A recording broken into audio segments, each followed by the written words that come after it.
show, everyone. We are in for a huge treat today. We're joined by Bruce Irving. And Bruce came from being a restaurant owner. He's owned multiple pizzerias through the years. And he's now the founder of Smart Pizza Marketing, where he runs a community that gives local tips and tactical advice to thousands of pizzerias throughout the country. In addition to that community that gets one-on-one direct advice from Bruce, he also runs the SPM Marketing Podcast and a magazine for the pizza industry that focuses on marketing tips. He's absolutely one of the most knowledgeable people about marketing to SMB restaurants. And Bruce, we are just thrilled to have you on the show today. So welcome. Thank you, Shane. Thank you for having me on your podcast. This is great. Absolutely. Maybe before we dive into the meat, can you tell us a little bit more about your background and what led you to starting SPM in the first place? Sure. There's a restaurant chain here in the Northeast called Pizzeria Regina, pretty famous if you go to the north end of Boston. And they had a couple satellite locations in the suburbs. And my first job into pizza was working at one of those satellite locations where I lived. I was 15 years old. I started to make pizza there. I actually fell in love with making pizza. I'm like, wow, this is great. I love doing this. It's like action every day. It's never boring. It's high-paced, fast-paced work. So that's where I got into the pizza business. From there, I worked there for a couple of years, and then I moved, and then I found this pizzeria, a local place, got a job there, ended up working there, partnered with what turned out to be my future brother-in-law in that location. We opened a second location together, and then from there, I was like, you know what? I didn't have any business background. I didn't go to school for business. I never really ran a big business, right? Multiple locations. So I was into podcasts at the time. I would listen to podcasts. I would go to the shop, do prep, make dough, get the shop ready to go for the day, listening to podcasts. And I'm like, you know what? I wish there was a podcast for the pizza industry. If there was, I didn't know it existed, or I couldn't find it. But I was like, I wonder if there's a podcast that people could listen to where you could listen to it and kind of get advice about what other pizzerias are doing to grow their business. Like, what are they doing for marketing? How do they find employees? Like, how do they manage cash flow? How do they manage multiple locations? There wasn't one. So I said, you know what? I'm going to start one. So I started a first episode of the podcast. I think it was like 2014 when I recorded the first episode. Wow. In 2015, probably by the time I had enough courage to release it. And then it was probably horrible. I remember recording it like in my little basement office of my house. I had a crappy microphone, and I didn't know what I was doing. But from there, it kind of grew, and I was like, all right, this is interesting. I got some information that I use in my business. And the first 2 years I ran the podcast, I also managed the businesses.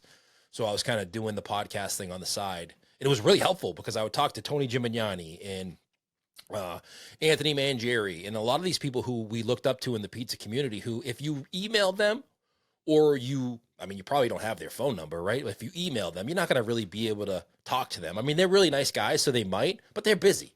But if you have a podcast, you can say, hey, come on my podcast. I'll give you some exposure. And like, to me, it was free consulting that I got out of the podcast. And that's just kind of how it started.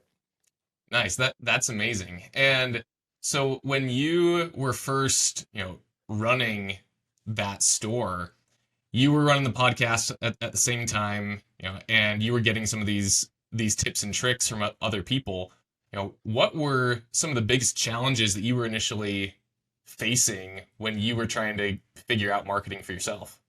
I think it was like Facebook was just was a thing, but it wasn't a thing like it is today back in 2014, 2015. So Facebook ads were really like in the marketing world, not the pizza world, but like the marketing world. Facebook ads were starting to get some recognition as a great place to run advertising. Up to that point, we were all kind of just direct mail. We would send out 10,000, 15,000 flyers through the direct mail a week. And that's kind of like what our marketing plan was. But then talking to other people, they're like, hey, you should check out Instagram. Hey, you should check out Facebook. Hey, you should do email marketing. And then I was like, oh, okay. And then we started to look into all of those things. But I think when I initially started the podcast, it was kind of like, all right, what else can we do? I think it was the time when direct mail started to kind of decline. Not that it's not a great resource still, but it was like, it had its peak, right? Like before the internet really took off and everybody had a cell phone, a smartphone, and is using the internet daily. Direct mail was like the thing. It was like, you just send out direct mail, you get super busy for the weekend, and then it would kind of die down and you do it again. It was at the point where it was starting to kind of dwindle. It didn't work quite like it did before. So we needed to figure out like how to market our business for the current age and use technology to our advantage. Which the podcast totally helped me with that.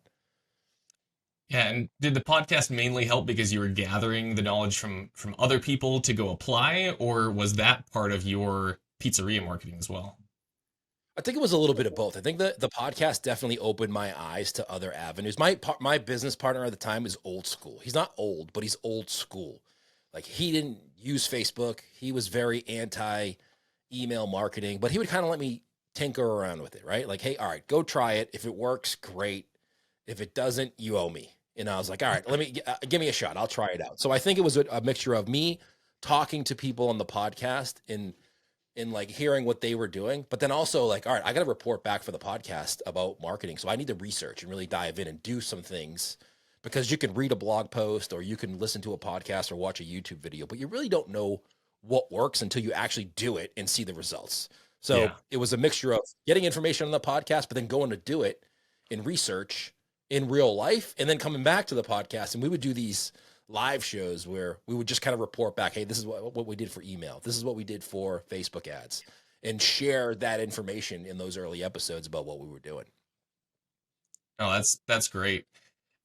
And so when you started doing this in the early days, what were some of the most successful strategies that you were initially trying that were actually working for you? I mean, Facebook ads in the day in 2015, 2016 were amazing, right? You could spend $20 and reach tens of thousands of people, where now it's like hundreds of dollars for less people. And also email marketing for us was super important in the beginning. We did online ordering in 2000. This is dating us. Like 2005, we were doing online ordering. So we were doing it for a long time. It wasn't a thing. We wanted people to go there because we could see the difference in average order for people using online ordering versus calling us on the phone. But we couldn't really get people to go there. And then email came. And then every time somebody would, this is like pre-text. I think back then text messaging people would get annoyed with, they didn't text as much as they do now. Yeah. You'd get someone would place an order online and then you'd email them a follow-up sequence, like after the order, the next day, a couple of days later. And then we could slowly see the transition over a few year period of people kind of migrating more to online ordering. And especially by the time the podcast came out in those first couple of years, like we were using email marketing heavily, Facebook ads heavily, not so much Instagram, but that's kind of all there really was when it comes to marketing back then. Like there's TikTok now, there's Instagram, there's Snapchat, there's email, there's text. There's all these things now, but back then Facebook was like the giant. Yeah, you touched on a little bit of how like Facebook ads specifically have changed dramatically and have gotten less cost effective through the years. Um, what are the primary channels from like a social media perspective that you find are working today in the modern world? And this is Yeah, gonna change in 12 to 24 totally. months. But Yeah, what I are you think you have seeing to, today? what I think once Facebook kind of had that scandal where they kind of released everybody's information and then they're like, whoa, whoa, whoa. All right, we got to kind of take a step back here and get a little bit more guarded on what we have people be able to access. Once that happened, I think Facebook ads kind of spiked with the kind of like, all right, the cost per click or engagement. And not only that, but the younger generation of folks at the time, like this is probably 3 or 4 years ago, we're moving towards Instagram over Facebook. Like they don't use Facebook. So I think Instagram, TikTok right now, I know there's, as we're talking about this, there's like a bill on the House that says they may ban TikTok, but if they don't, TikTok is like one of those platforms that is the hardest to figure out, but it's got the most people on there scrolling forever, more than any other platform. If I was starting today for any kind of content creation for a business, it'd be like YouTube would be my strategy, TikTok would be my strategy, and then anything that I created for those two platforms, I would figure out a way to kind of take snippets out and put them on Facebook and Instagram because I think those two platforms still have people. But my first initial go-to platform would be like TikTok, YouTube, and then kind of cross-promote from there. On those platforms, would you be doing paid ads? Would you be organically trying to build up your following? what would be your actual tactical approach there? I would never do any paid advertising until I figured out what kind of content worked on those platforms organically. And then I would do it multiple times. I say, go on Instagram or TikTok or YouTube, create content, do it for like 30 days and make sure you're consistent with it. And then after that 30 days, like go back and analyze what worked. The best advertising on social media platforms is just ads that don't look like commercials. I think Sean Walchef has a podcast and he's like on LinkedIn. He's like, be the show, not the commercial, which is a great saying. It's like, be the content that can entertain someone or educate or show them about your business without pushing your product on there. And the more that you can do that, the more you can get people to view your content and be aware of what you do. The goal of any kind of marketing is to get people to be aware of what you do. And then when they think of whatever it is you do, they call you, right? We call it internally, we call it the Costanza method. Do you know what Seinfeld is? Yeah. All right. So there's this one episode where George Costanza was like talking to Jerry in the diner. And he's like, hey, I want to go on this date with this woman. And Jerry's like, she's never going to go out with you. He's like, all right, I just need to get in front of her 3 times. The first time it's going to be like that annoying jingle you hear on the TV that you change the channel. The next time it's going to be that annoying jingle you hear on the TV, but you kind of start to hum it in the background. You get to know the jingle. And the third time it's going to be, the jingle. And that's what we call the Costanza method without being annoying. It's like, you got to get in front of people all the time. So that way, when they think of pizza, which is what I do, they think of, oh my God, I saw that place on TikTok or Instagram. And they always are on those platforms creating fun content, showing me what they do. And their pizza looks pretty good. I want pizza. I'm going to go to there and order from them. That's kind of how we look at social media. And then when you do find out what works well, then you can put some money behind it because you know it organically does well. So it's going to cost you less to run ads against it. Right. I love that. Internally in my company, we always talk about the eating algorithm. And it starts with, as a consumer, I'm hungry. And then when I'm hungry, I think about, well, where am I going to go to eat? And the first like 5 places that come into just are top of mind to me, I'm going to pick one of those 5 places. And so part of the eating algorithm is you have to be in the top 5. And if you aren't staying in front of your audience, you're never going to be in the top 5 and you're not going to be the choice. And that's what I hear from you is you got to be, you have to do the Costanza method. You have to be in front of them over and over and over again so that when they're hungry, they think that's the place I'm going to go. And so, yeah, I love that. Now, when you're figuring out the type of content to start out with, what are some good places for restaurant owners to be thinking, this is the type of content that I should be putting out? That's what you're describing. It's fun, it's captivating, it's not overly salesy, it's the show, not the commercial.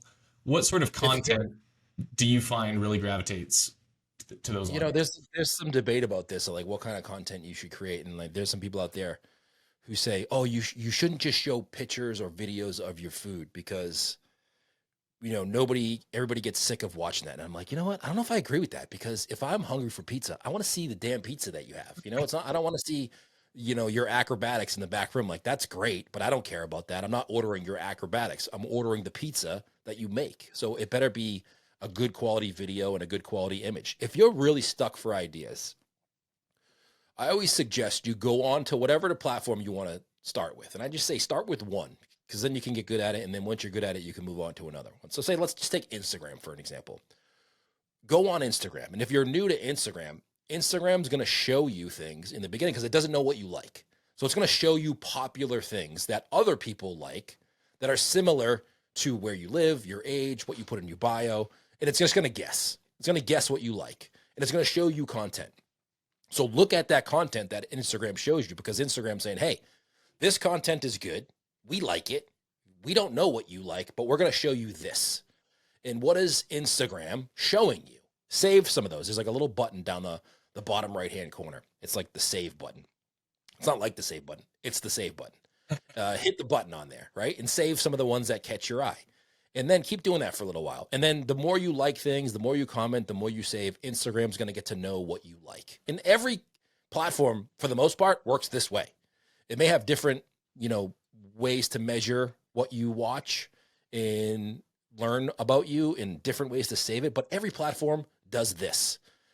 So once you get to do that for a while, Instagram's going to show what you like more, and then save those. And then when you want to create content, be like, all right, I'm going to go back to that folder in my Instagram account and see what did I save? What did I save? What did Instagram show me that I liked and I saved it? And how can I replicate that piece of content for my business? Like, how can I do something similar to that for my own business? And that's really how you should start doing that. That's absolute gold because Instagram isn't just showing you random people's content. It is showing Right. you content that is going to make you want to watch more. And so you know this is popular content. It's what other people like. It's not just what you like. And so that's absolute gold. Go onto the platforms, hit save, find what other people are doing, and then when it's time to produce your own content, go replicate that in your own voice and with your own brand. That's Yeah. great. And if you've messed up your algorithm, maybe you love cats, right? And you just like, you're like, I messed up my algorithm. All my algorithms, all just cats all day. Just go and create a new account, like a new from scratch account, and just like replicate what you did before with your bio and your interests and your location and your age, and put that all right, accurate information in there. And then just start fresh. And then in a couple of weeks, you'll know exactly what Instagram's serving up. And like you said, Instagram makes money from views and ads they put in between those views. So they're not going to show you content that's tanked. They're going to show you content that's done well that other people have showed interest in. And then they're going to keep showing that because that's how they make money. Yeah, no, that's absolute gold.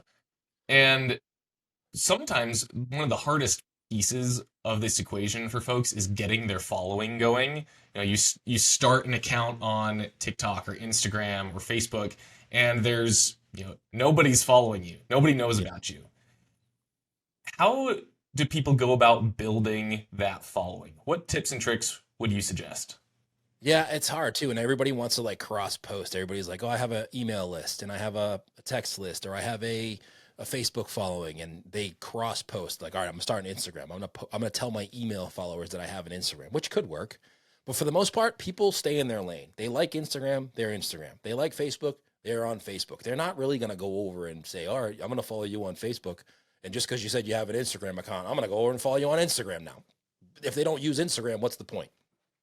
Right. And I don't suggest contests either, because the thing about contests, real quick, is people do contests all the time. They're like, oh my God, I'm going to give away gift cards. I'm going to run contests on Instagram. And they're all of a sudden they see their followers go up a little bit, and then their views tank. And then what happens is you're getting people who don't really want to see your content just follow you or like a post because you're giving them something for free.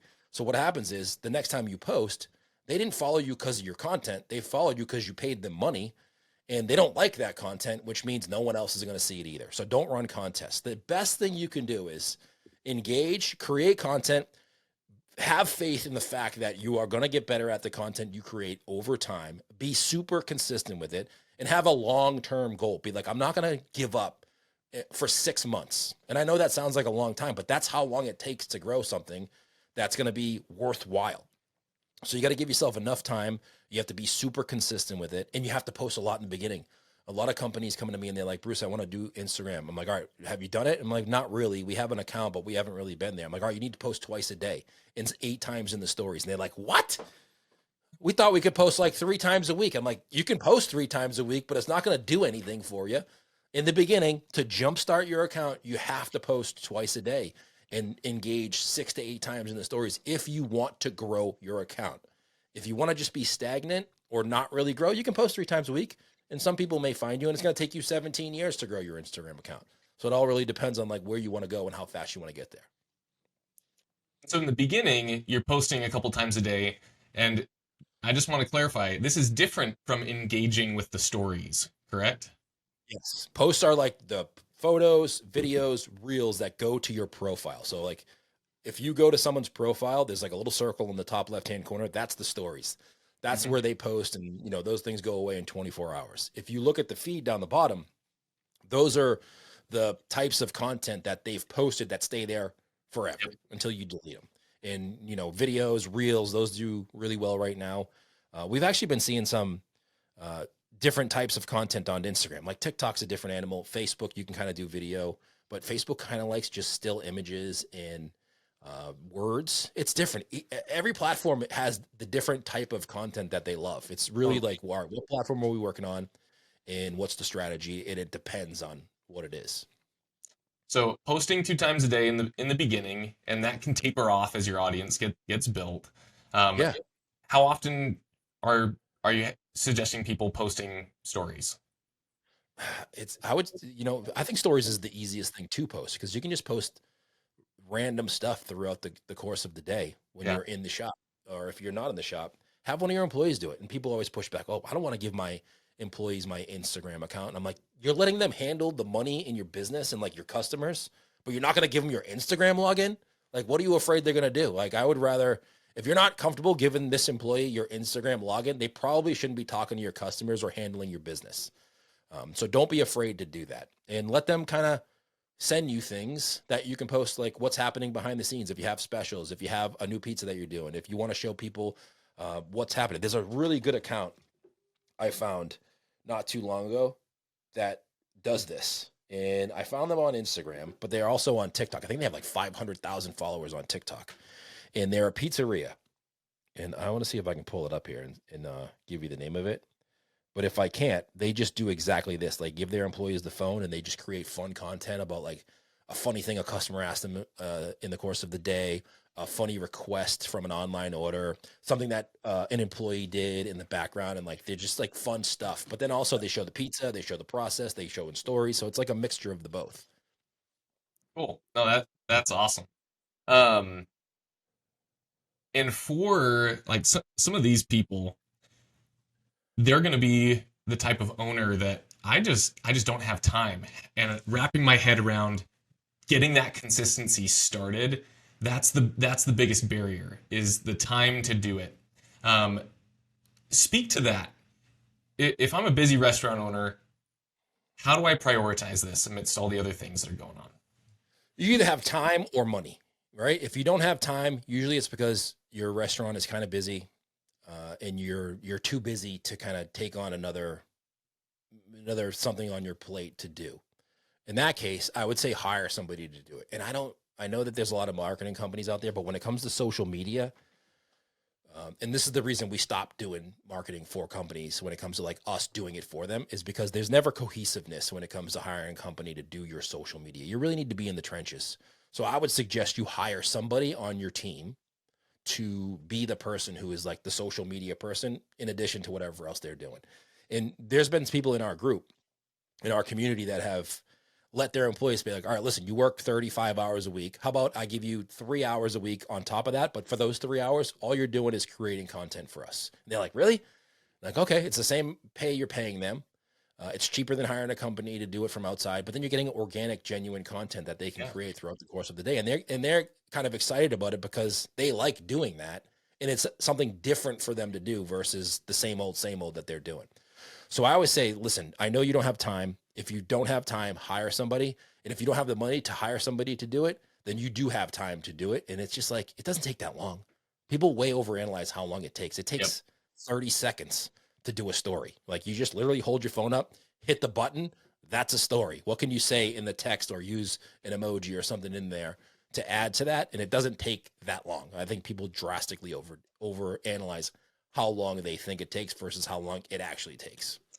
Totally. Some of the best stories that I have seen are just a restaurant owner walking into the restaurant and they're just like talking and showing the line. And they're like, "Hey, Yeah. I'm coming to the restaurant. This is what it looks like at, 12:30. Hope you guys come and get some of this delicious food." And like that's it. That Yeah. 13 seconds is gold and it causes people to see like, "Oh, other people are there. I want that. This is a busy happening place. I want that." And like that goes such a long way. Um now for people who are going out there, you dropped some gold today. Like if you don't know what to do, go sign up for an account, see what other people are doing, save it. You can recreate some of that content. You have to be in the trenches. You don't have to go and pay, $5,000 for a marketing company to do this. Get somebody on your own team. Like give them the keys to your account and just put content out there. They can also schedule these in advance, right? They can just Yeah. load it up. If you spend an hour, get a few pictures, you can put a week's worth of content together, within just an hour or two. and then don't have to think about it, and you just do the stories every day, right? 100%. I mean, Facebook has its own scheduler. It's in the Meta Studio. For Instagram and Facebook, you can schedule those out. The other thing you can do is like TikTok, Instagram, which is probably like the main platforms that everybody's going to use, right? Facebook, TikTok, Yep. Instagram. TikTok and Instagram have a thing called drafts. So you just upload whatever it is you're doing and just don't post it and just save as a draft. So we do that all the time. Like we create memes and fun videos and we have them in the drafts. So I just go into the drafts and be like, all right, which one do I want to post today? Because I know that I need to post constantly, even to this point with my Instagram, and we have a pretty significant following. I still want to post every day because I want to keep that engagement going. So just either use the drafts or use the tools inside of Meta Studio for Instagram and Facebook. And TikTok does the same thing, has a drafts folder that you can use. And now TikTok has opened the API. So if you use a thing like Agora Pulse or another one is like, I forget what it begins with a B. I forget what the name of it is, the scheduler. But there's just Google social media schedules. There's thousands out there that, for $20 a month, you can connect all of your accounts, create the content in there, and then schedule it out when you need to go out in the future. Awesome. Buffer. Bruce, this has been absolutely amazing today. Thank you so much for coming on today. Where can people follow you and learn more about what you do? SmartPizzaMarketing.com is our home base. You can find everything there, like a podcast, the YouTube show, the magazine. Everything is on the main homepage over at SmartPizzaMarketing.com. Awesome. Fantastic. So thanks again, Bruce. And to all the listeners, make sure to follow Bruce. Go to SmartPizzaMarketing.com and tune in next week for another round of tactical marketing advice. Thank you, Shane.